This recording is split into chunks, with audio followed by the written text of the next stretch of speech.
José Marques, a vantagem de um constitucionalismo democrático é que a Constituição demarca, com algum grau de precisão, as competências de cada um dos poderes da República. A questão do marco temporal, eu de fato li na imprensa que houve um projeto de lei aprovado, ele ainda vai à sanção, portanto ainda não é uma lei, e não foi questionado perante o Supremo, mas pode vir a ser, o que é um bom motivo para eu não poder antecipar a minha opinião. Mas depois, cada dia com a sua agonia. É preciso que seja sancionado e depois é preciso que seja questionado perante o Supremo. Eu acho que drogas é uma questão, que a interrupção da gestação é uma questão controvertida em todo o mundo.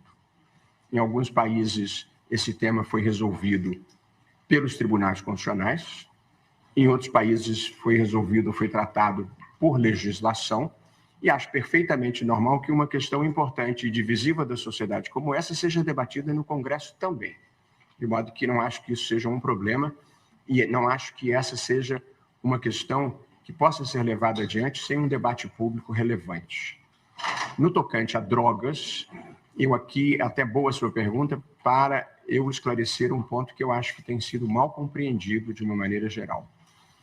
Criminalizar ou descriminalizar drogas é uma competência do Congresso Nacional. E, portanto, ninguém discute isso e eu tampouco. Ou, pelo menos, não é isso que está em discussão.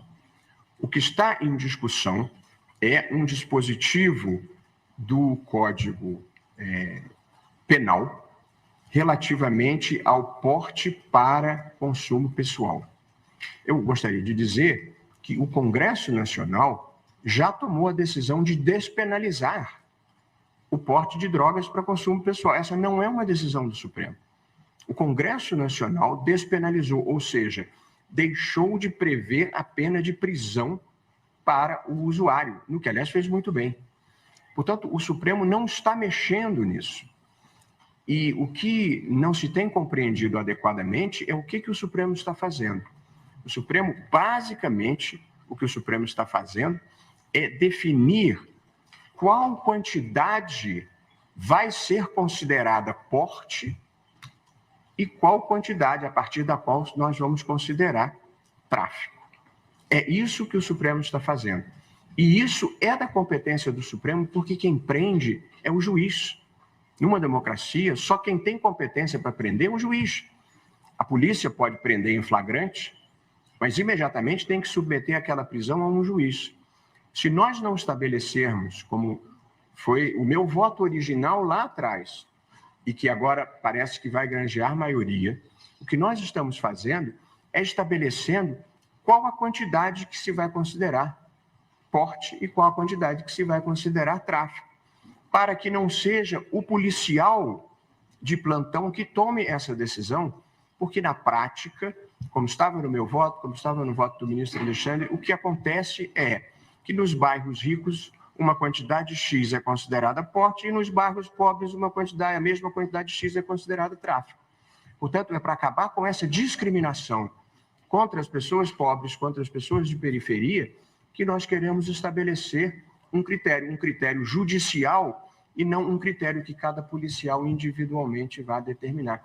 Portanto, nós não estamos deslegalizando, nós não estamos descriminalizando, nós não estamos mudando a política estabelecida pelo Congresso. Nós estamos dando uma diretriz para a polícia, para determinar se e quando a polícia pode prender por tráfico. É muito importante esclarecer isso. Não há nenhuma interferência com o poder do Congresso nessa matéria.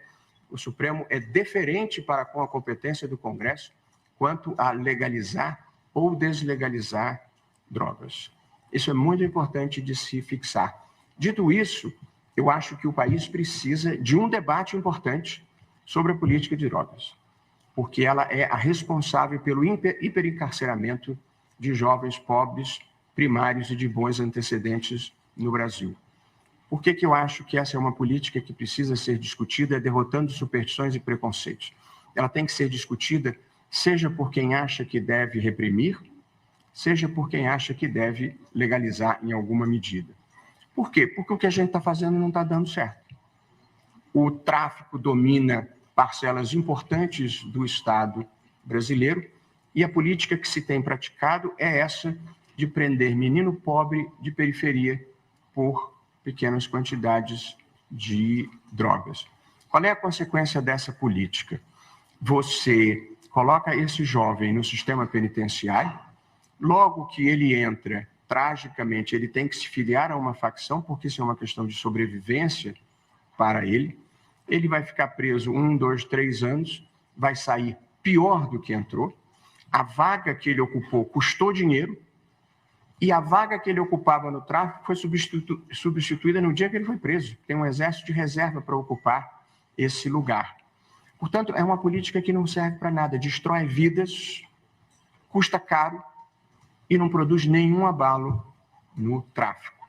Portanto, nós precisamos repensar essa política. Quem acha que deve reprimir, a política tem que ser monitorar o dinheiro, monitorar os grandes carregamentos e policiar a fronteira. Prender menino pobre de periferia é uma política que não está funcionando.